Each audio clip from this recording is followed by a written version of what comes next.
There's been a lot of talk in the U.S. throughout government officials and all over social media and the media in general about how much better people in China are than citizens in the U.S. because of a lack of gun violence in China. This is something that we should not even begin to discuss.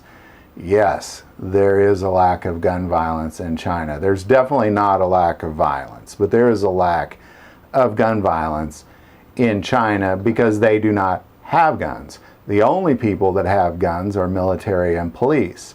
Now, I want to remind everybody before everybody starts to think about how great it might be to live in China, that it was around the 1920s, end of the 1920s, the 30s, that China decided to disarm their citizens. They chose to make firearms illegal, and citizens weren't allowed to have firearms. And then from 1937 to the end of World War II, Japan mutilated Chinese citizens.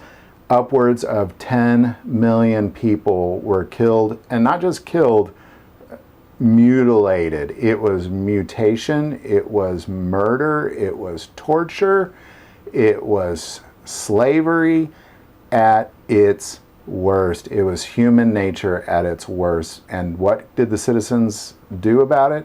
Nothing, because they did not have a firearm. And then they become a communist country. Now, all of a sudden, many of them are starving. All of their assets are being seized by government officials. And then we get to today where people just simply don't have rights. And there's definitely a wealthy political part, and there's the rest of China, which is poverty and poor. So just want to kind of remind everybody about how wonderful communism really is over there in China before we start talking about how great it would be to be like China. It's a conversation that really needs to just shut down right away. So love to hear your thoughts on all that. Put in the comments below. If you like this video, click like and subscribe. Feel called to support this channel with Patreon, that link is also below. But the most important part of this channel is we take prayer requests, so never hesitate to send that in.